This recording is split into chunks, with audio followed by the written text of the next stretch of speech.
hace sobre todo toda la parte de teoría de probabilidades. Mediante la teoría de probabilidades, lo que podemos es aplicar modelos a situaciones en las que tenemos experimentos aleatorios sujetos a variabilidad o aleatoriedad, ¿sí? Entonces, ¿qué es un experimento aleatorio? ¿Se acuerdan? Lo veíamos 2 o 3 clases atrás. Es esa situación que yo la repito, cada vez que la repito, sé los resultados posibles, sé cuáles son los resultados que puede dar ese experimento, que puede surgir de ese experimento, pero lo que no sé es con exactitud cuál va a salir en cada vez que yo lo realice. A partir de experimentos aleatorios y esta aleatoriedad, la mayoría de los casos, digamos, por lo menos los que atañen a la estadística, uno define lo que es el espacio muestral, cuáles son los eventos, qué distribuciones de probabilidad aplican a esta situación. Y habíamos empezado a ver, y después continuaron viendo con Daniela, una serie de axiomas que fueron desarrollados y probados, que permiten tener herramientas para calcular una gama de probabilidades relacionadas con este experimento aleatorio. Entonces, siendo un poco más concretos, a partir de todo este contexto, ¿qué es lo que tenemos? Tenemos herramientas que nos permiten responder o dar respuesta a interrogantes de este tipo. Por ejemplo, ¿cuáles son los valores de un parámetro como la media, la variancia, la mediana, si se quiere, de una variable aleatoria de interés? O sea, lo más... un ejemplo no muy simpático, pero bueno, muy real, es cuál es el ingreso promedio de los argentinos en el año 2025. Uno más de libro, cuál es la edad promedio de los alumnos en el curso de ingreso a la maestría. Ese tipo de interrogantes se da respuesta o se responden mediante técnicas que... ¿Cómo? Mediante técnicas que se basan en probabilidades, cálculo de probabilidades. Otro tipo de preguntas que nosotros podemos responder es, los datos observados son consistentes con una distribución dada, esto que un poco decían ustedes, ¿no?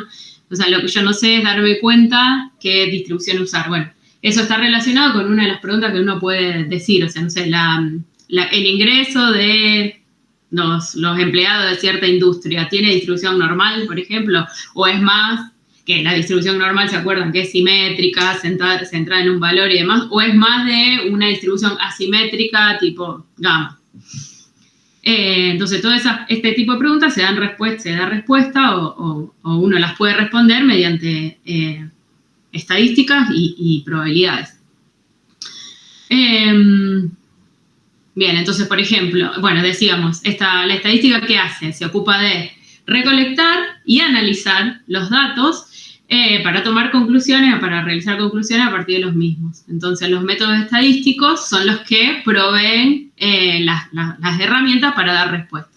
Entonces, por ejemplo, si yo tengo una distribución de probabilidad dada, o sea, yo sé que una variable tiene cierta distribución de probabilidad, yo puedo agarrar y calcular la probabilidad de que en 100...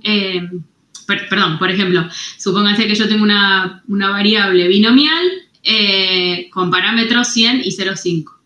Entonces, si yo ya sé esto, si yo ya sé que mi variable tiene distribución binomial con estos parámetros, entonces yo tranquilamente puedo calcular esta probabilidad, con la probabilidad de que la variable... o el valor que toma la variable se encuentra entre 40 y 60. Eso lo hago fácilmente con las técnicas que vieron hasta ahora.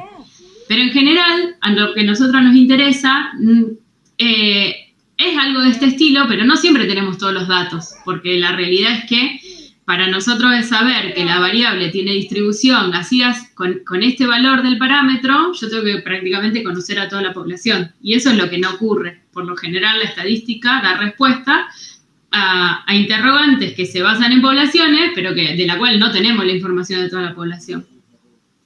Entonces, lo más común es que pase esto. Digo, si yo sé que mi variable tiene distribución binomial y tengo una muestra de tamaño 100, pero no sé el valor del parámetro, ¿cuál es el valor más probable de ese parámetro si yo en la muestra observé un x igual a 32? ¿Sí? ¿Se entiende? O sea, como que el interrogante que en general yo me encuentro en estadística es como el camino inverso. Digo, conozco los datos de una muestra, ¿qué me dice esa muestra de la población? Entonces, eso es justamente lo que se denomina inferencia estadística. Inferencia estadística es cualquier procedimiento que yo utilice o que se haya desarrollado para determinar o aproximar características de una población a partir de los valores observados en una muestra. Entonces, vamos a repasar algunos conceptos que ya han visto en las primeras clases. Decimos que un parámetro es cualquier resumen numérico de la población. Mientras que una estadística es cualquier resumen numérico que se calcula a partir de una muestra de esa población. En general los parámetros son desconocidos, esto es lo que mencionábamos antes, y el interés se centra en estimarlo, en conocer algo, aproximar su valor, conocer características de ese parámetro. El término población hace referencia a el conjunto de todos los elementos o a las unidades que yo quiero estudiar, o dicho de otra manera, las unidades bajo estudio. Por lo general, ¿qué se hace? Se recolectan datos tomando muestras de esa población. Las inferencias acerca de la población van a ser válidas si las unidades en esa muestra son representativas de la población.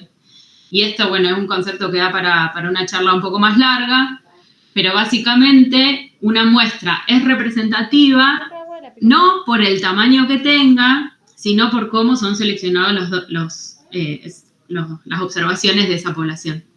Lo más común es que uno diga, no, si yo tengo, no sé, una población de 1.500.000 personas, una muestra de 500 nunca puede ser representativa. Esa es la consulta típica con la que nos encontramos los estadísticos. Y en realidad, si bien el tamaño de la muestra es algo que de alguna manera tiene impacto, no habla...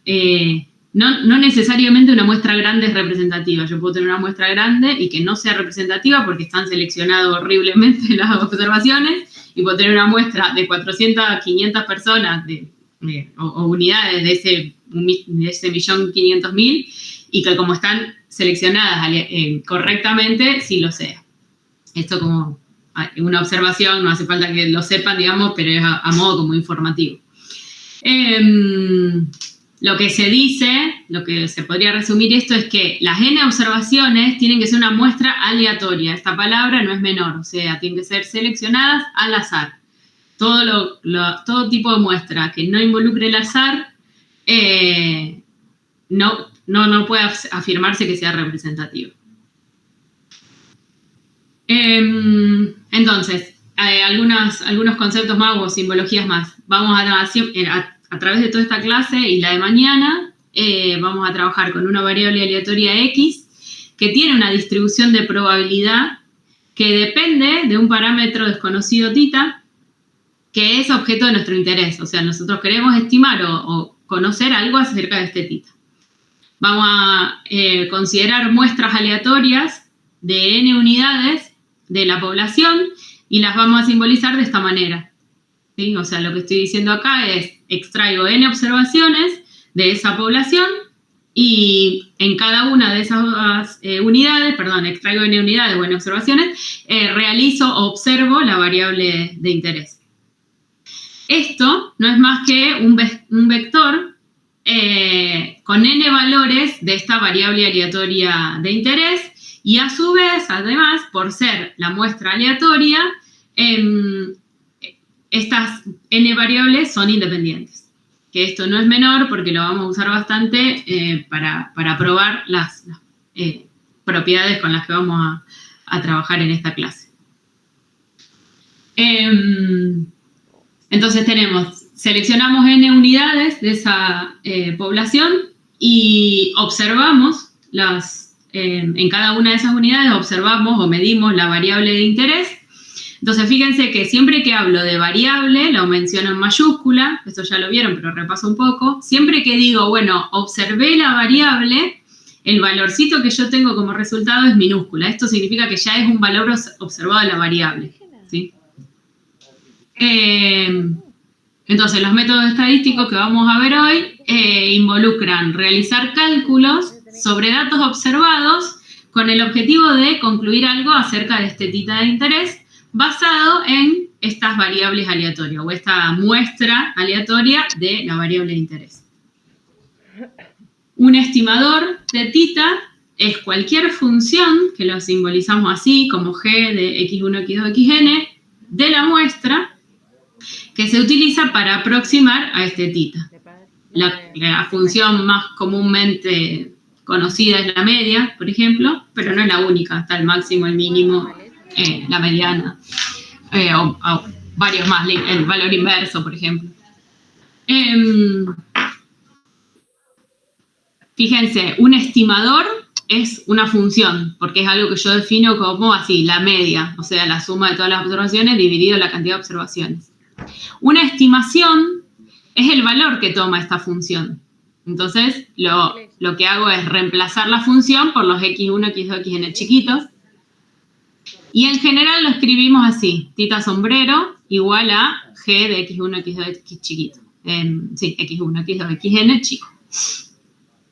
Ahora bien, si bien es importante que sepan esta distinción, van a ver que a lo largo de toda la clase muchas veces vamos a reemplazar directamente tita sombrero. En lugar de poner G grande así o G chiquita, vamos a usar tita sombrero como hablando de la función que estima.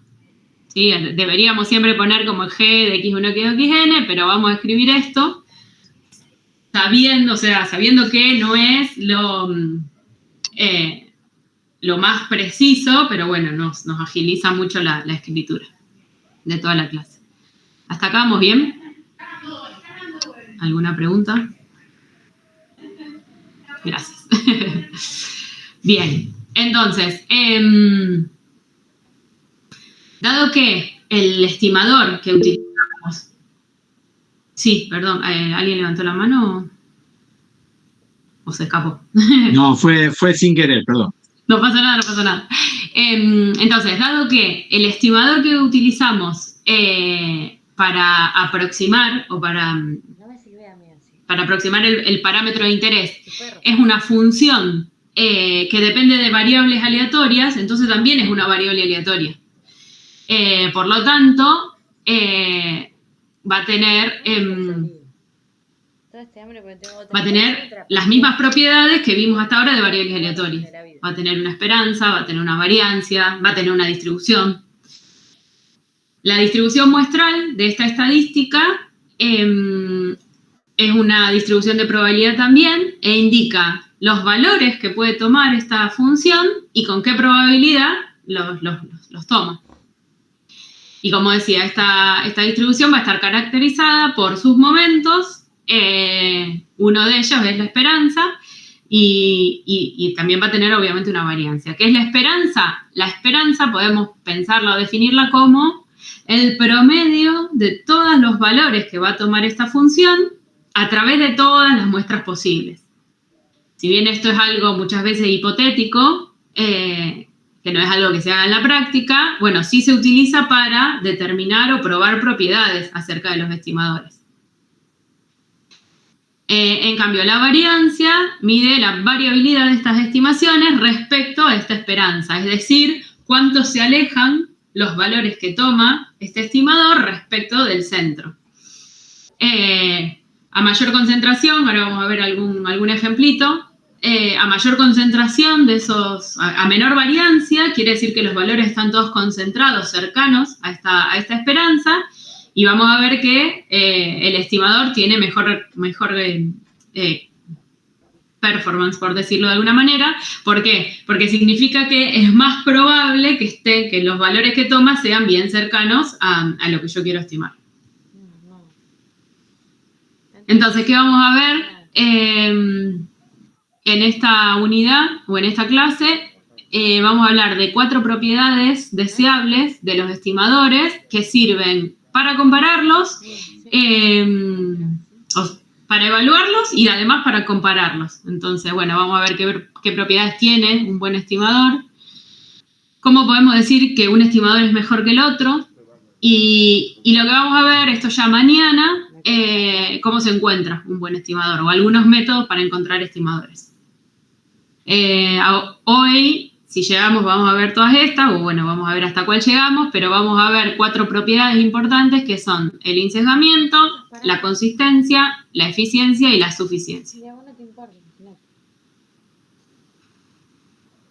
Entonces, vamos a empezar con el insesgamiento, que esta palabra en realidad no existe en español, pero bueno.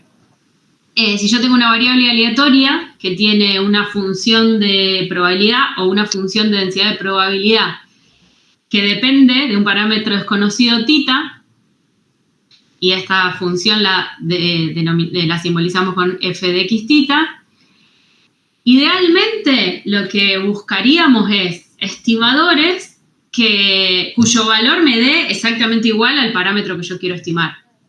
Esto por la naturaleza de las investigaciones estadísticas, en donde nosotros a partir de una muestra, de una población, seleccionamos solo una muestra, es muy, muy, muy difícil que el valor de la función o del estimador en la muestra sea exactamente igual al de la población. Pero sí podemos pensar como en promedio. Vieron que siempre hablamos como de esto de muestras repetidas. Entonces, nosotros vamos a decir que un estimador es insesgado, un estimador θ sombrero, es insesgado del parámetro θ que nos interesa conocer o estimar, si su valor esperado o su esperanza es igual al parámetro de interés. Y esto lo ponemos como la esperanza de θ sombrero igual a θ.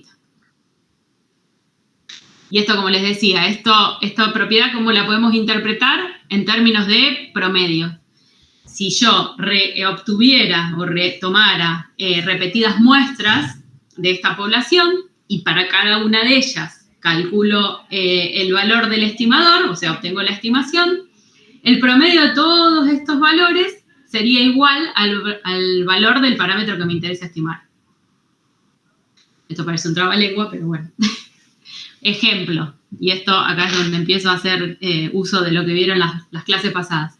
Si yo tengo una variable aleatoria que sé que tiene distribución normal con una media θ y una variancia sigma sombrero, pero que no las conozco. Extraigo una muestra aleatoria de tamaño n de esa población, o sea, selecciono al azar n observaciones, n unidades de esa población, y le mido esta variable a cada una de esas observaciones, y supongan que calculamos o queremos ver, queremos utilizar la media muestral para estimar a esta media poblacional. Entonces yo tengo la media muestral, que es la suma de todos los valores dividido ¿verdad? Dividido la cantidad de valores. Entonces digo, bueno, la esperanza de la media muestral, ¿cuál va a ser? Bueno, va a ser la esperanza de esto. Por propiedades de esperanza, yo sé que la esperanza de una constante por una variable aleatoria es igual a la constante por la esperanza de la variable aleatoria. Entonces, esa propiedad a mí me permite escribir esto de esta manera. 1 sobre n, o sea, saco el n por fuera de la esperanza de la suma de las xy. Otra propiedad de esperanza dice que la esperanza de la suma es la suma de las esperanzas. Entonces yo esta parte que está acá la puedo reescribir de esta manera, o sea, puedo sacar la suma por fuera de esperanza. Y la esperanza de la xy, como la variable x, en realidad yo tengo n valores, pero que son n observaciones de la misma variable aleatoria, o sea que la esperanza de cada una de esas xy es la misma, es mu, es la esperanza de la población. Entonces, si reemplazo, fíjense que la esperanza de la media muestral me da la media poblacional. Entonces, esto quiere decir que la media muestral es un estimador insesgado de la media poblacional. Y esto en realidad, si bien yo empecé diciendo sea x una variable normal con media mu y variancia sigma cuadrado, esto pasa para la mayoría de las distribuciones.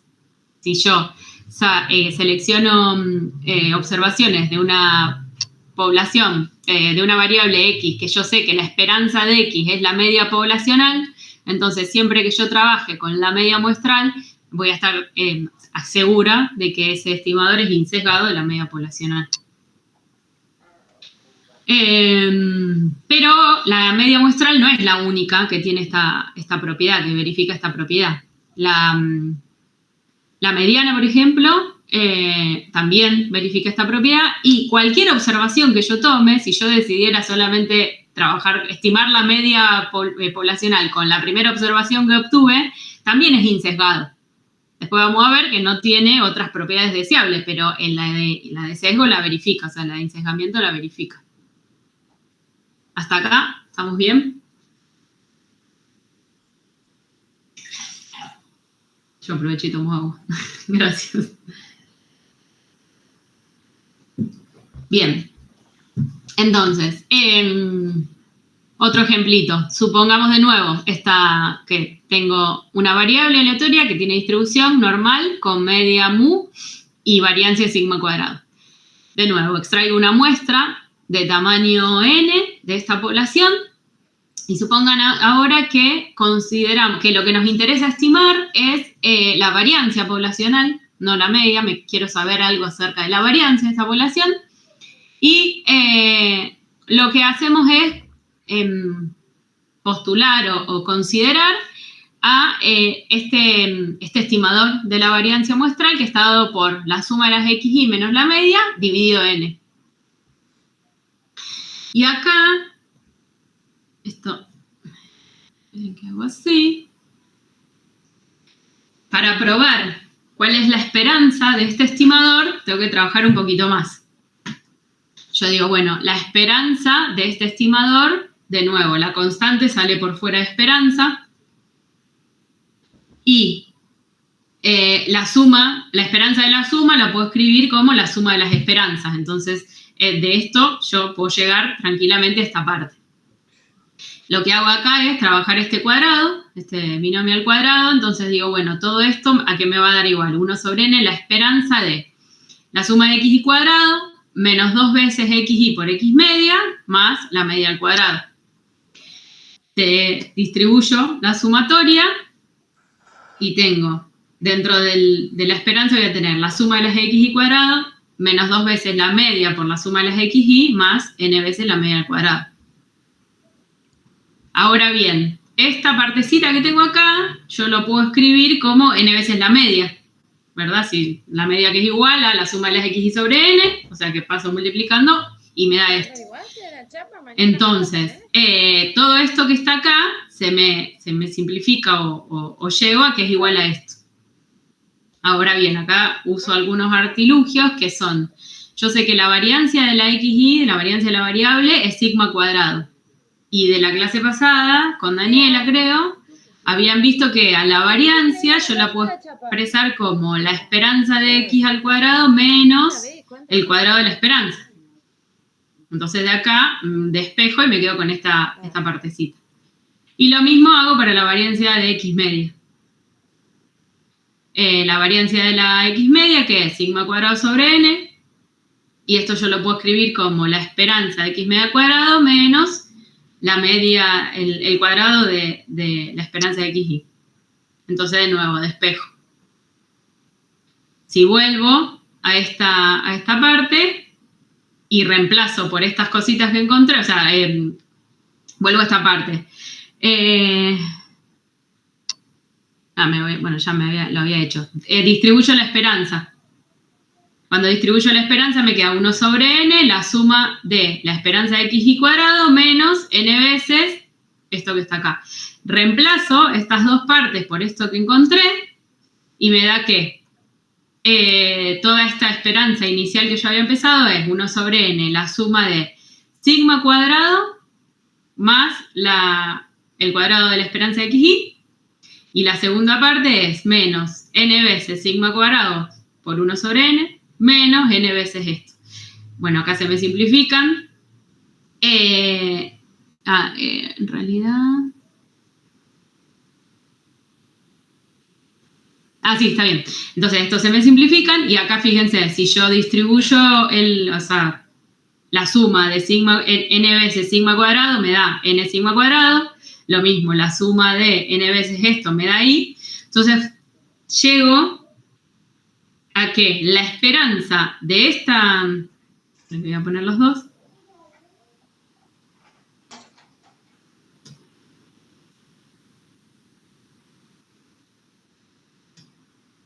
la esperanza de este estimador es 1 sobre n por n menos 1 por sigma cuadrado. Entonces, ¿qué puedo decir yo de esto? Que este estimador es sesgado de la variancia muestral. ¿Sí? No me da el sigma cuadrado, me da el sigma cuadrado por una constante. Y esto es lo que precisamente justifica el hecho de trabajar con el s cuadrado de esta manera.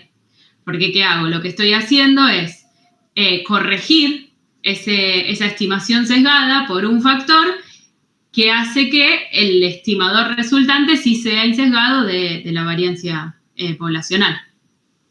Entonces, la esperanza de este que está acá es la esperanza de n veces... acá estoy bien. Sí, la esperanza de este que está acá es n veces n sobre n menos 1 por el estimador del otro. Si yo saco esto como factor común, bueno, fuera de la esperanza quiero decir, me da sigma cuadrado, sí me da el de la variancia poblacional.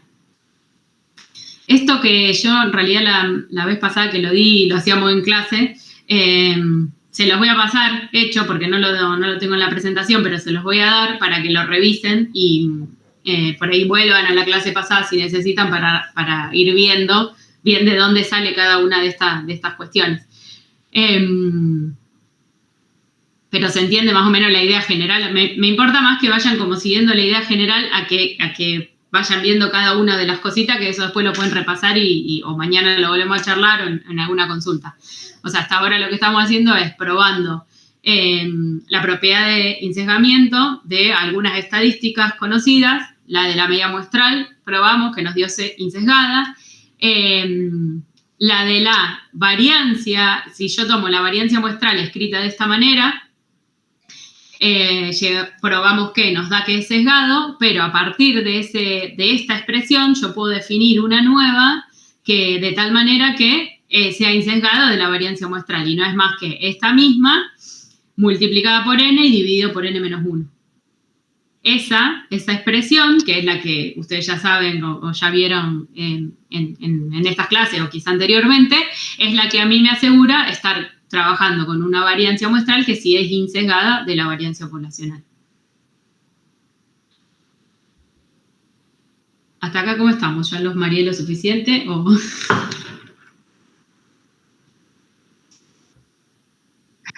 Perdón, Lucía, eso siempre hablando de una distribución normal.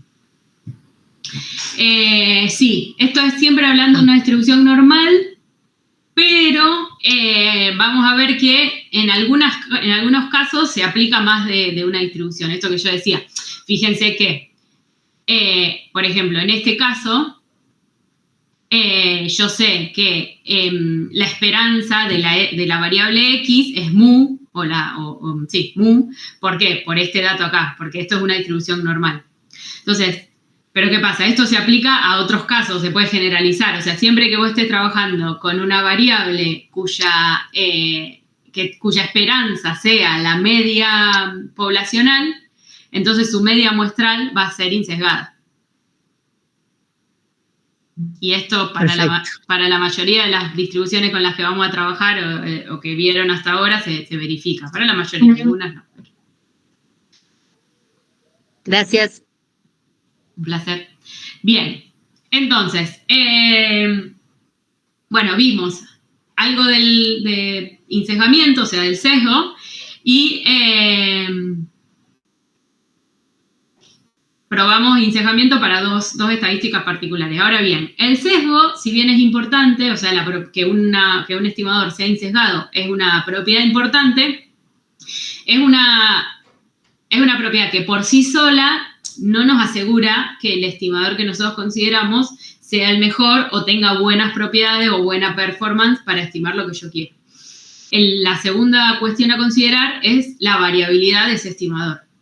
Entonces nosotros decimos, el sesgo se define como la diferencia entre la esperanza de la estadística que estoy considerando y el valor que quiero estimar. En el caso de estadísticas insesgadas, esta esperanza es igual al θ, o sea que el sesgo es 0. Ahí, genial. Ahora bien, hay casos en el que el sesgo no es nulo. O sea que yo tengo acá algo que no es exactamente lo mismo.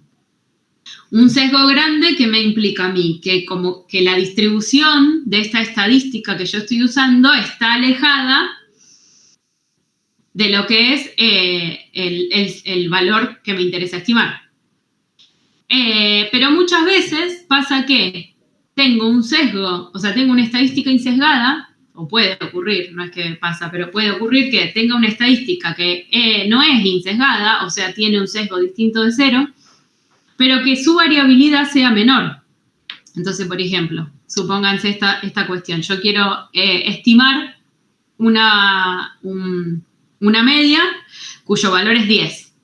Y supónganse que tengo dos estadísticas de este tipo. O sea, dos estadísticas cuya distribución tiene esta forma. Las dos tienen el centro aproximadamente en 10, el valor que a mí me interesa estimar. Una de las dos tiene mayor variabilidad que la otra. Entonces, en este caso, ¿qué voy a preferir? Voy a preferir la de menor variabilidad, la negra. ¿Por qué? Porque me asegura que sea cual sea la muestra que yo obtenga, el valor que me dé la estimación en base a esa muestra va a estar más cercano al valor que quiero estimar. ¿Hasta acá está bien? Cualquier cosa ustedes interrúmpanme. Si no me interrumpen, avanzo, asumo que más o menos se entiende y seguimos. Ahora supónganse esta situación. De nuevo, lo mismo. Yo tengo la población cuya media poblacional es 10. Me interesa estimar, pero yo esto no lo conozco, ¿no? Esto es desconocido, pero supongamos que pasa así. Y me interesa estimar este valor y tengo dos estadísticas. Una que es insesgada, que es esta negra, o sea, su centro está aproximadamente en ese valor que me interesa estimar, pero que es muy variable. O sea, yo puedo obtener valores de 10 como también de 6 o de 14. Y supónganse que tengo otra estadística que es sesgada, o sea, su centro no está en 10, está prácticamente en 11, pero cuya variabilidad es mucho más chica, pues su variabilidad es menor. Entonces, en este caso puntual, y así ocurre a veces, es preferible un poco de sesgo, pero sabiendo que la variabilidad es menor, porque fíjense que yo quiero estimar un valor de 10 y este me va a dar valores entre casi 10 y 12. Son más cercanos a esta, que tiene centro en este valor de 10, pero que me puede dar con valores de 6 como 14. Entonces, ¿qué quiero decir con esto?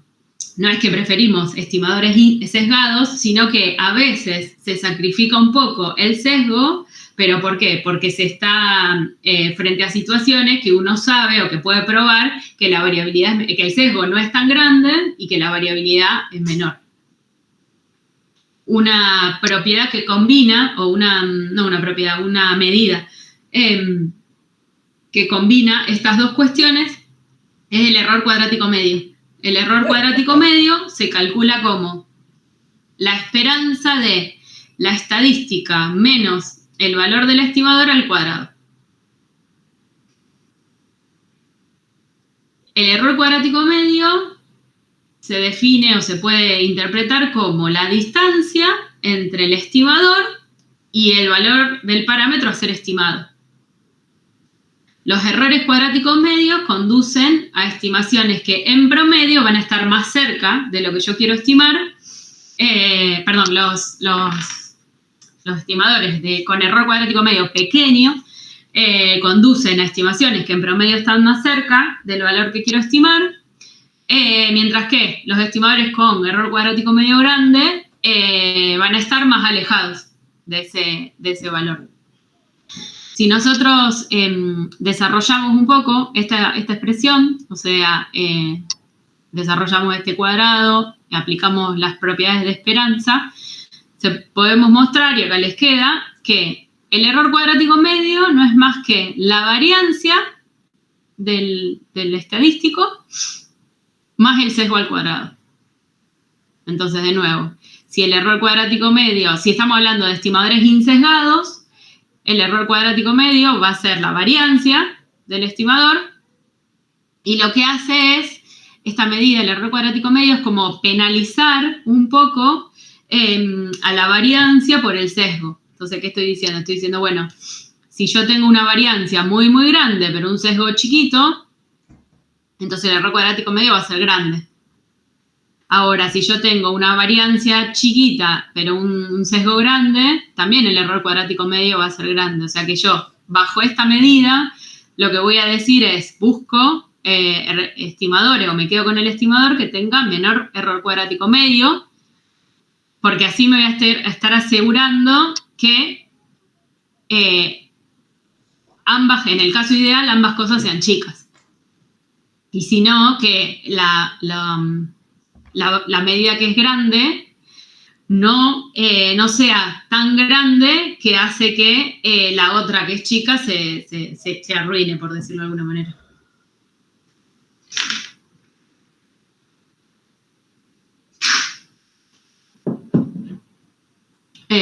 Bueno, esto es un poco lo que veníamos hablando. Un buen estimador va a tener un error cuadrático medio pequeño. Esto implica que los valorcitos de este estimador van a ser cercanos al valor que yo quiero estimar. Es decir, tendrán sesgo y variancia pequeña. Si es insesgado, bueno, es la variancia. Entre dos estimadores insesgados, siempre voy a preferir el de menor variancia. Entonces, la comparación de estimadores insesgados entre sí es fácil, siempre prefiero el de menor variancia. Ahora, cuando yo esté comparando estimadores sesgados y estimadores insesgados, entonces es mejor recurrir al error cuadrático medio porque hace esta compensación, si se quiere, de alguna manera. Me quedo a dormir y vuelvo al 25. Bien. Vamos a otro ejemplo. Supónganse una variable aleatoria con distribución exponencial. Con media lambda, y supongamos que consideramos 3 estimadores para el parámetro 1 sobre lambda.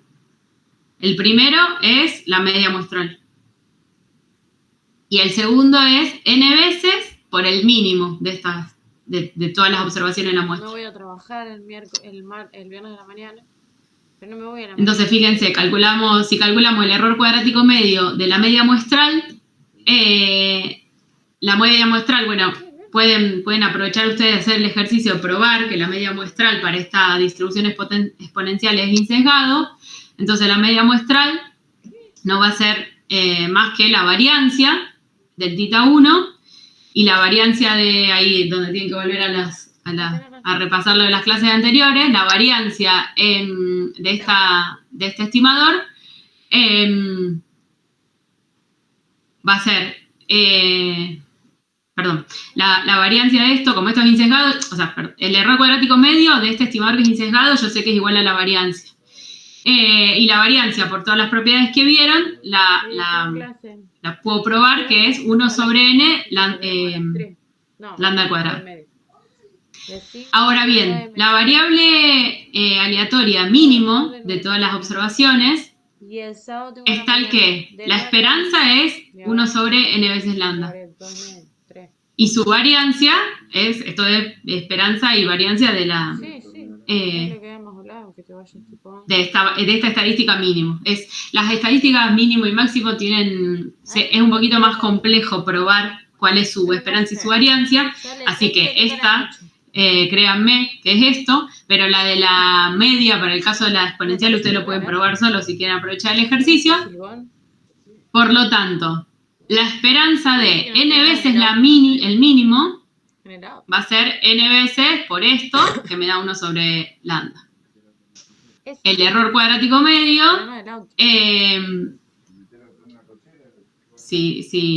va a ser n cuadrada, bueno, acá, la variancia del θ2 cuadrado, aplicando las propiedades de variancia, sale el n por fuera, pero de variancia, pero al cuadrado, Entonces llego a que es esto que está acá. Entonces, fíjense, en conclusión, la media muestral es preferible, ¿por qué? Porque tiene menor variancia. La variancia de la media es 1 sobre n por lambda al cuadrado, mientras que la variancia del mínimo es 1 sobre lambda al cuadrado. Este es más chiquito. Y en realidad, me adelanto un poco a, no sé si lo vamos a ver hoy, si no lo vemos mañana, para la mayoría de las distribuciones que trabajamos nosotros, que se dice pertenecen a la familia exponencial, la media es el estimador que verifica como con todas las propiedades. Por eso a lo largo de toda la clase vamos viendo que siempre la media. ¿Por qué? Porque es insesgada, tiene mínima variancia, es suficiente, bueno, es consistente, ya lo vamos a ir viendo. Les traigo la de la exponencial, así como ejemplo, y en realidad algunas cosas les digo, bueno, créanme que esto es así, pero como para ir haciendo el ejercicio, después los ejercicios que vamos a hacer mañana o que van a quedar propuestos, son más fáciles. Justo la de la exponencial no es uno de los más sencillos. Bueno.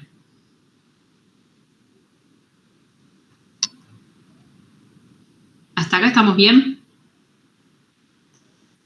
Voy a hacer así, a ver, vamos a abrir.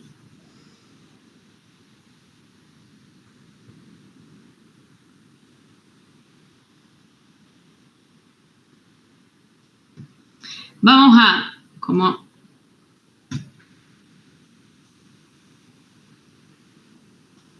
Esta es la práctica que está subida en comunidades.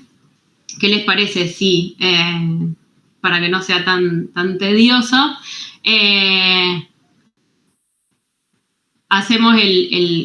Empiezan ustedes a hacer, después lo corregimos juntos. Del primer ejercicio, el punto A. La primera parte, en realidad. Vamos a estos dos estimadores y determinar si son insesgados y encontrar sus variancias.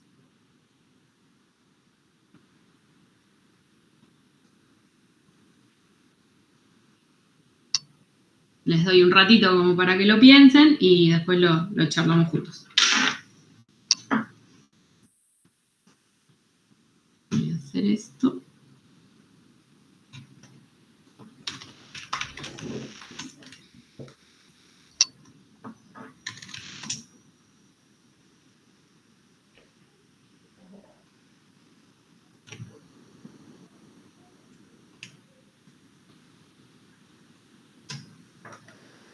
Profesor, ¿está subida la ejercitación? Pues yo no alcanzo a ver bien de la pantalla. A ver, ¿y ahí se ve mejor? Ahí sí. Perfecto.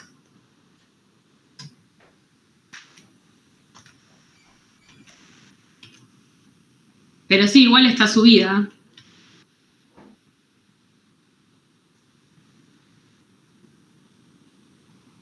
Sí, porque no la veo subida, ¿eh? ¿No? Ah, capaz que no le puse... Pero, a ver. Ahora la vuelvo a poner. Déjenme ver una cosa. Ah, no la desoculté. Estaba.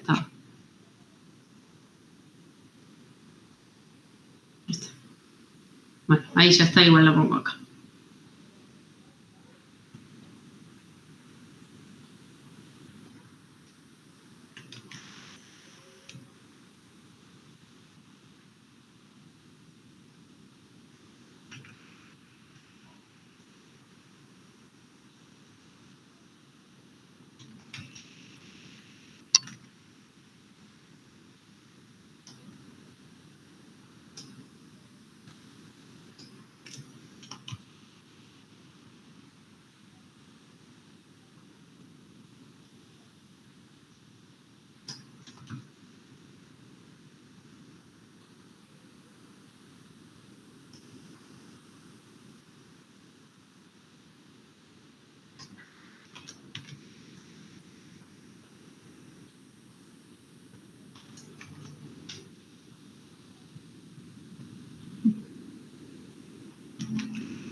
mi amor.